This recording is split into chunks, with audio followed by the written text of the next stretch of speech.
Hello friends. आज के इस वीडियो में हम बात करेंगे EMRS राष्ट्रीय आदिवासी छात्र शिक्षा समिति का फ्रेंड्स जो फॉर्म है जो कि इस समय ऑनगोइंग है वेरियस पोस्ट के लिए। इसके ऑनलाइन फॉर्म को अप्लाई करते समय अगर आपको किसी भी तरह की कोई प्रॉब्लम आ रही है तो कैसे आप अप्लाई कर सकते हैं, मल्टीपल पोस्ट के लिए कैसे आपको अप्लाई करना है, इन सभी के बारे में हम बात करने वाले हैं इस वीडियो में। तो इससे रिलेटेड जानकारी आप jobrasta.com पर जाकर चेकआउट कर सकते हैं। लिंक मैंने वीडियो डिस्क्रिप्शन में आपको प्रोवाइड किया हुआ है, वहां पर जाकर आप डिटेल्स को चेकआउट कर लें। अगर आप एप्लीकेबल हैं, एलिजिबल हैं, अप्लाई करना चाहते हैं, अप्लाई कर सकते हैं। और अप्लाई करने से पहले जो भी इंफॉर्मेशन डिटेल्स हैं, फॉर्म अप्लाई करने की गाइडलाइंस है और नोटिफिकेशन है, उसको आप एक बार रीड आउट जरूर कर लें। अब बात करते हैं फॉर्म अप्लाई के लिए कैसे आपको इसमें आवेदन करना है। और इस वीडियो को स्टार्ट करने से पहले अगर अभी तक आपने हमारे चैनल को सब्सक्राइब नहीं किया है, सब्सक्राइब करें, शेयर करें, लाइक करें, जिससे आपको आने वाली सारी अपडेट्स मिल सके। तो सबसे पहले आपको आना होगा इस पोर्टल पर, और इस पोर्टल पर आने के बाद आपको सबसे पहले न्यू रजिस्ट्रेशन टैब पर क्लिक करना होगा। इस टैब पर क्लिक करने के बाद फ्रेंड्स आपको यहाँ पर देखिए जो एप्लीकेशन फीस है वो आपको यहाँ पर देखने को मिल जाती है। आपसे यहाँ पर कहा गया है कैंडिडेट में apply for any post in Eklavya model residential school EMRS। तो आप यहाँ पर जो है किसी भी पोस्ट के लिए अप्लाई यहाँ पर कर सकते हैं। एप्लीकेशन फीस आप यहाँ पर चेकआउट करेंगे। आपको सबसे पहले वन टाइम रजिस्ट्रेशन करना है, आपके डिजायर पोस्ट के लिए आपको आवेदन करना है। और इसमें कहा गया है can apply for the post, आप जिन जिन पोस्ट के लिए अप्लाई करना चाहते हैं, एलिजिबिलिटी कंडीशंस रखते हैं, आप आवेदन कर पाएंगे। इसके बाद यहां से डिक्लेयर कीजिएगा और क्लिक हियर टू प्रोसीड पर क्लिक कीजिएगा। अब कुछ बेसिक जानकारी आपको एंटर करनी है 10th के पासिंग सर्टिफिकेट या मार्कशीट के अकॉर्डिंग। सबसे पहले कैंडिडेट का नाम है वो आप यहां पर एंटर करेंगे। कैंडिडेट का जो फादर नेम है और आपका जो मदर नेम है वो आपको देना होगा। आपका डेट ऑफ बर्थ क्या है, डेट, मंथ एंड ईयर, ये आप अपने अकॉर्डिंग यहाँ पर सेलेक्ट कर सकते हैं। जेंडर आपको सेलेक्ट करना है। आईडी टाइप में PAN card, passport, voter ID, ration card, bank passbook, driving licence, कोई भी अदर वैलिड आईडी प्रूफ आप यहां से सेलेक्ट कर लेंगे। उस आईडी कार्ड का आपको नंबर देना होगा। अब यही जानकारी आपको दोबारा से कंफर्म करनी है। जैसे यहां पर कैंडिडेट का नाम आप दोबारा से यहां पर टाइप करेंगे, और ध्यान रखिएगा जो भी आप डाटा एंटर कर रहे हैं ये कैपिटल लेटर्स में आप यहां पर यूज़ कीजिएगा। Same father name, mother name, date of birth, gender आपको यहां पर सेलेक्ट करना है। इसके बाद है आपका एड्रेस, और ये आपका प्रेजेंट एड्रेस है। ध्यान रखिएगा ये आपका प्रेजेंट है, कॉरेस्पॉन्डेंस एड्रेस है। पूरा एड्रेस आपको देना है। लोकलिटी क्या है, कंट्री कौन सी है, स्टेट कौन सा है, पिन कोड क्या है, ये बेसिक ऑप्शन है जो कि आप यहां पर प्रोवाइड करेंगे। इसके बाद नीचे आता है अब आपका यहां पर देखिए ईमेल एड्रेस और आपका मोबाइल नंबर। तो जो भी आपका active and valid mail ID है, मोबाइल नंबर है, वो दो दो बार आपको एंटर करना है। प्रेजेंट और नीचे आपका परमानेंट एड्रेस है। अगर ये अलग अलग है तो आप अलग अलग एंट्री कर सकते हैं। सेम है तो आप सेम पर क्लिक करेंगे तो ये ऑटोमेटिक कॉपी हो जाएगा। अब ये कॉपी इसलिए नहीं हो रहा है क्योंकि हमने सारी जानकारी फिल नहीं की है। अगर मैं सिर्फ सैंपल आपको दे देता हूँ यहाँ पर, तो आप यहाँ पर देखेंगे कि आप यहाँ पर जब इसे जो है सेम एज करेंगे तो सेम एज ये आपका हो जाएगा। तो सारे ऑप्शंस को आपको यहाँ पर जो है फिल करना होगा। मैं सिर्फ आपको यहाँ पर एक देखिए डेमो शो कर रहा हूँ, तो आपको यहाँ पर आपके अकॉर्डिंग जो भी ऑप्शन है वो आपको फिल करना है। तो यहाँ पर सेम एज प्रेजेंट एड्रेस आपका आ गया। इसके बाद है पासवर्ड। अब पासवर्ड कैसा होना चाहिए, 8 से 13 कैरेक्टर का, upper case, lower case, number और स्पेशल कैरेक्टर आपके होने चाहिए। अगर मैं आपको सैंपल शो करूं तो देखिए यहाँ पर आपको देखिए जो पासवर्ड यूज़ करना है इसमें आपको सबसे पहले आप यहाँ पर कैपिटल लेटर्स यूज़ करेंगे, स्मॉल लेटर्स यूज़ करेंगे और आप यहाँ पर नंबर्स यूज़ करेंगे। तो कुछ इस तरह से पासवर्ड आपको बनाना होगा जिसमें आपके कैपिटल लेटर हो, स्मॉल लेटर्स हो, नंबर्स हो और स्पेशल कैरेक्टर हो। इस पासवर्ड को कन्फर्म कीजिएगा। सिक्योरिटी क्वेश्चन आप यहाँ से कोई भी लेना चाहे वो आप ले सकते हैं। सिक्योरिटी क्वेश्चन का आपको आंसर देना है, इस कैप्चा कोड को फिल करना है और उसके बाद सिंपली सबमिट कर देना है। तो बेसिक ऑप्शन है जो कि आपको फिल करने होते हैं रजिस्ट्रेशन करने के लिए। इसके बाद फ्रेंड्स नेक्स्ट ऑप्शन आपका आता है आपके रजिस्ट्रेशन प्रीव्यू का। अगर आपको लगता है कोई भी गलती हो गई है तो आप उस गलती को एडिट कर सकते हैं। कोई भी गलती नहीं है, आपने my name, gender, father name, address, mother name, mobile number, date of birth और मेल आईडी अगर आपने चेक कर लिया है तो आप आई एग्री करेंगे और उसके बाद सबमिट करेंगे और सेंड OTP करेंगे वेरीफाई करने के लिए मोबाइल नंबर को। तो इस ऑप्शन पर क्लिक कीजिए। OTP जो आती है मोबाइल नंबर पर उसे आपको वेरीफाई करना होगा। इसके बाद फ्रेंड्स आपका यहाँ पर देखिए जो रजिस्ट्रेशन है वो कंप्लीट हो जाएगा OTP वेरीफाई करने के बाद। अब यहाँ पर देखिए मोबाइल नंबर तो वेरीफाइड हो गया है, अब आपको वेरीफाई मेल आईडी भी कर लेना है और उसके बाद अपने कंप्लीट प्रोफाइल पर या फॉर्म को अप्लाई करने के लिए आप प्रोसीड कर सकते हैं। आप चाहें तो बाद में भी वेरीफाई कर सकते हैं मेल आईडी को और सबसे पहले फॉर्म को अप्लाई कर सकते हैं। वेरीफाई मेल आईडी करने के लिए आपको फ्रेंड्स यहाँ पर जो भी आपकी रजिस्टर मेल आईडी है उस पर फ्रेंड्स एक वन टाइम पासवर्ड जाएगा, OTP जाएगी, वो डालकर आपको इसे भी यहाँ पर वेरीफाई करना होगा। अब यहाँ पर देखिए जब आपका मोबाइल नंबर और मेल आईडी दोनों वेरीफाई हो जाती हैं, अब आप कंप्लीट प्रोफाइल वाले ऑप्शन पर क्लिक करेंगे। अब यहाँ पर अब आपका देखिए फ्रेंड्स, देखिए 4 ऑप्शन है। पहला कॉन्टैक्ट डिटेल्स आपका कंप्लीट हो गया है। अब आपको पर्सनल डिटेल सेक्शन पर जाना है। पर्सनल डिटेल सेक्शन पर जाइए और इसके बाद सबसे पहले आपको यहाँ पर नेशनलिटी सेलेक्ट करने का ऑप्शन मिलेगा। आप जम्मू एंड कश्मीर के निवासी थे इस टाइम के दौरान, वो आपको देना है। कैटेगरी जनरल है आपका फ्रेंड्स, ओबीसी है या एससी या एसटी है, वो आप सेलेक्ट कर सकते हैं। आपको अपनी कैटेगरी को कंफर्म करना होगा। पीएच कैटेगरी से बिलोंग करते हैं तो आप यस कर सकते हैं। टाइप ऑफ डिसेबिलिटी क्या है वो आपको सेलेक्ट करना है। सब टाइप ऑफ डिसेबिलिटी क्या है, आपको स्क्राइब चाहिए तो यस कर सकते हैं, नहीं तो आप नो करेंगे। अगर ये ऑप्शंस आपके एप्लीकेबल नहीं है, आप पीएच कैटेगरी में नहीं आते हैं, सिंपली आप नो कर दीजिएगा। ऐसे ही इस ऑप्शन को भी आपको नो कर देना है अगर आपका फ्रेंड से कोई भी मेडिकल रिगार्डिंग लिमिटेशन नहीं है तो। एक्स सर्विसमैन अगर आप हैं, यस करते हैं तो date of joining, date of retirement आपको देना होगा। नहीं है तो सिंपली आप नो कर सकते हैं। इसके अलावा 3 साल की कंटिन्यूस सर्विस आपने सेंट्रल गवर्नमेंट में अगर की है तो आप यस या नो कर सकते हैं। अगर आप स्टिल सर्विंग है, EMRS एम्प्लॉय हैं या अदर देन परमानेंट एम्प्लॉय हैं तो फ्रेंड्स आप सेलेक्ट कीजिए, नहीं तो आप नॉट एप्लीकेबल करेंगे।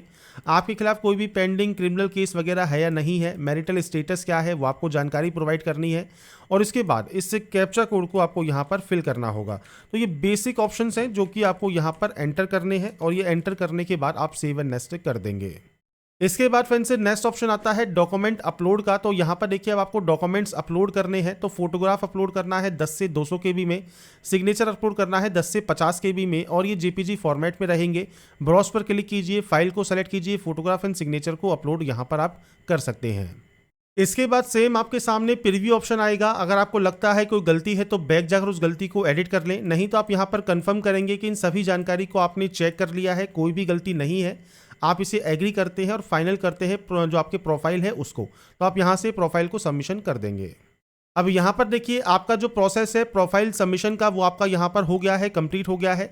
अब अगर आप एडिट करना चाहें प्रोफाइल को तो एडिट कर सकते हैं और अप्लाई करना चाहते हैं पोस्ट के लिए तब आपको अप्लाई नाउ पर क्लिक करना है। अब यहाँ पर फ्रेंड्स से जैसे ही आप इस ऑप्शन पर आते हैं, यहाँ पर फ्रेंड्स से देखिए आपके सामने ऑप्शंस आता है। जैसे प्रिंसिपल पोस्ट के लिए आप अप्लाई करना चाहते हैं, PGT के लिए, TGT के लिए या नॉन टीचिंग पोस्ट के लिए। तो यहाँ पर फ्रेंड्स से देखिए आपसे कहता है candidate are permitted to apply for non teaching post only once. ऐसे ही यहाँ पर ओनली 1 PGT पोस्ट के अप्लाई कर सकते हैं, ओनली 1 TGT पोस्ट के लिए अप्लाई यहाँ पर कर सकते हैं।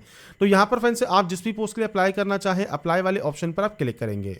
तो यहाँ पर फ्रेंड्स से देखिए अब जब आप क्लिक कर देते हैं अप्लाई वाले ऑप्शन पर, अब आपको कंप्लीट करना है एप्लीकेशन फॉर्म, तो आप इस ऑप्शन पर क्लिक करेंगे।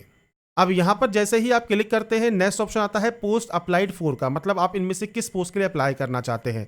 अब देखिए अकाउंटेंट है, हॉस्टल वार्डन है, GSA है, लैब अटेंडेंट है, फीमेल स्टाफ नर्स है। तो आप यहाँ पर देखिए जो भी वैकेंसीज की डिटेल आपको दी गई है नोटिफिकेशन में फ्रेंड्स आपको फीस वगैरह देखने को मिल जाएगा। साथ में फ्रेंड्स यहाँ पर आपको इस वैकेंसी में नोटिफिकेशन में आपको इसकी एलिजिबिलिटी कंडीशंस जो भी आपको चाहिए इस पोस्ट के लिए वो आपको देखने को मिल जाती है। सबसे पहले वैकेंसीज डिटेल आप चेक कर सकते हैं कैटेगरी वाइज और फ्रेंड्स पोस्ट वाइज आपको सारी जानकारी देखिए यहाँ पर देखने को मिल जाएंगी।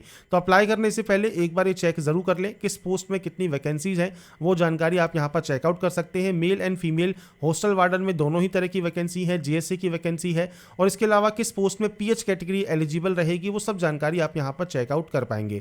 इसके अलावा एलिजिबिलिटी कंडीशंस आपको दी गई हैं। कट ऑफ डेट जो है वो एलिजिबिलिटी कंडीशंस की वो 23/10/2025 ही रहेगी। तो ये चीज़ ध्यान रखिएगा 23/10/2025 तक आपका जो रिजल्ट वगैरह है, एज लिमिट है, ये आपकी कंप्लीट हो जानी चाहिए। साथ में फ्रेंड्स आपका पे स्केल आपको दिया गया है, सिलेक्शन प्रोसेस आपको दिया गया है और इसके अलावा फ्रेंड्स चैप्टर 4 पेज नंबर 23 पर आपको देखिए एसेंशियल क्वालिफिकेशंस देखने को मिल जाएंगी।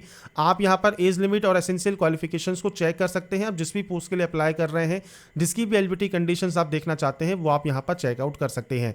ये मैं आपको इसलिए शो कर रहा हूं कि अप्लाई करने से पहले एक बार चेक जरूर कर लें कि आप इनमें से किस पोस्ट के लिए एप्लीकेबल हैं, उसके अकॉर्डिंग ही आप जो ऑप्शन है वो आपको यहाँ पर सेलेक्ट करेंगे। तो ये फ्रेंड्स आपको यहाँ पर अपने अकॉर्डिंग सेलेक्ट करना है और इसके बाद फ्रेंड्स आपको यहाँ पर जो है अप्लाई करना है। जैसे मान लीजिए हम 2 पोस्ट को सेलेक्ट कर लेते हैं, इसके बाद पूछता है आपके पास टाइपिंग स्पीड ये है या नहीं है। आपको फ्रेंड्स टाइपिंग स्पीड मीडियम कौन सा है वो आपको देना होगा। इसके बाद आपको यहाँ पर देना है आपका फ्रेंड्स ये जो कैप्चा है और उसके बाद सेव एंड नेक्स्ट आपको यहाँ से कर देना है। इसके बाद आता है क्वालिफिकेशन में सबसे पहले 10th है तो 10 सेलेक्ट कीजिए। ईयर ऑफ पासिंग है, आपने इसको कब पास किया है। जो आपका फ्रेंड्स यहाँ पर स्ट्रीम है वो आप सेलेक्ट कर सकते हैं। आपने 10th जो है फ्रेंड्स सर्टिफिकेट या डिप्लोमा इन लैबोरेटरी जो टेक्निक है उसके साथ किया है या नॉर्मल 10th किया है वो आप सेलेक्ट कर सकते हैं। इसके बाद यहाँ पर बोर्ड का नाम है, तो फ्रेंड्स यहाँ पर आप अपने बोर्ड का नाम जो है सर्च कर सकते हैं। जैसे ही आप सर्च करेंगे आपका बोर्ड का नाम आ जाएगा। रिजल्ट परसेंटेज सेलेक्ट करना है और टोटल मार्क्स आपको यहाँ पर सेलेक्ट करने हैं। मार्क्स ऑब्टेन आपको सेलेक्ट करने हैं।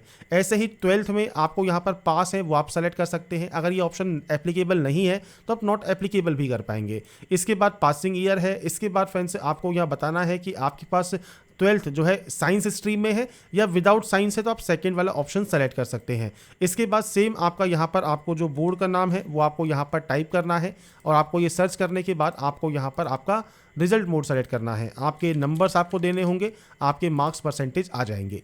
इसके बाद है ग्रेजुएट। अगर आप ग्रेजुएट पास आउट है तो आप पास सेलेक्ट कर सकते हैं। सेम आपका ईयर ऑफ पासिंग क्या है, कोर्स या स्ट्रीम, देखिए आपको लिस्ट मिल जाती है। इनमें से जो भी आपका कोर्स स्ट्रीम है वो आप यहाँ पर सेलेक्ट कर पाएंगे। यूनिवर्सिटी या बोर्ड कौन सा है, सेम रिजल्ट परसेंटेज है वो आपको देना होगा और कैप्चा कोड देके सेव एंड नेक्स्ट करना होगा। अगर आपके पास डिग्री नहीं है मान लीजिए तो आप नॉट एप्लीकेबल कर सकते हैं, ये ऑप्शन आपका हट जाएगा। तो आप जिस भी पोस्ट के लिए अप्लाई कर रहे हैं उस पोस्ट की जो मैंडेटरी क्वालिफिकेशन है वो आपको फुलफिल करनी है और उसके बाद सेव एंड नेक्स्ट आपको यहां पर कर देना है। इसके बाद फ्रेंड्स अब आपको यहां पर दोबारा से जो है प्रीव्यू चेक करने को मिलेगा। अगर आपको लगता है कोई गलती है तो आप सही कर लीजिएगा, नहीं तो आप इसे यहां पर जो है डिक्लेयर करेंगे, आई एग्री करेंगे और फाइनल सबमिशन कर देंगे। अब देखिए यहाँ पर फाइनल सबमिशन करने के बाद यहाँ पर एक ऑप्शन है एडिट एप्लीकेशन फॉर्म का। अगर आपको एडिट करना है एडिट कर सकते हैं। एग्जाम फीस पे आपको करनी होगी तो आप एग्जाम फीस वाले ऑप्शन पर जाएंगे। क्लिक है टू विजिट अनदर पोस्ट का ऑप्शन भी है। अगर आप किसी अदर पोस्ट के लिए भी अप्लाई करना चाहते हैं पेमेंट करने से पहले तो आप वो भी यहाँ पर कर सकते हैं और पेमेंट करने के बाद भी करना चाहेंगे तो भी कर पाएंगे। तो आपको अलग से एक लिंक यहाँ पर मिल जाता है। सबसे पहले पे एग्जाम फी वाले ऑप्शन पर जाइए। इसमें फ्रेंड्स आपको ऑनलाइन पेमेंट का ऑप्शन मिलेगा, प्रोसीड टू पेमेंट कीजिए, ओके कीजिए। इसके बाद आपको यहाँ पर एनी डेबिट या क्रेडिट कार्ड का ऑप्शन मिलेगा, प्रोसीड फॉर पेमेंट का ऑप्शन मिलेगा, आप इस पर क्लिक करेंगे। आपको थोड़ा सा वेट करना है। बिल डेस्क ओपन होने के बाद credit card, net banking, UPI, Bhim, आपका क्यूआर कोड, आप क्यूआर कोड सेलेक्ट कर लीजिए, मेक पेमेंट पर क्लिक कीजिए और उसके बाद इस क्यूआर कोड को स्कैन करके आपका जो पेमेंट है वो आप कंप्लीट यहाँ पर कर सकते हैं और उसके बाद आपका फॉर्म का प्रिंट आउट आप सेव करके अपने पास रख पाएंगे। तो यहाँ पर फ्रेंड्स मैंने आपको सारी जानकारी प्रोवाइड कर दी है कैसे आप EMRS ऑनलाइन फॉर्म फिलअप 2025 कर सकते हैं, इसके स्टेप बाय स्टेप प्रोसेस के बारे में। अगर आपको हमारा ये वीडियो या अपडेट पसंद आया है तो लाइक सब्सक्राइब नीचे जरूर कीजिएगा। बाकी की जानकारी के लिए ऐसे ही बने रहिए हमारे साथ, देखते रहिए हमारा YouTube channel. Thanks for watching.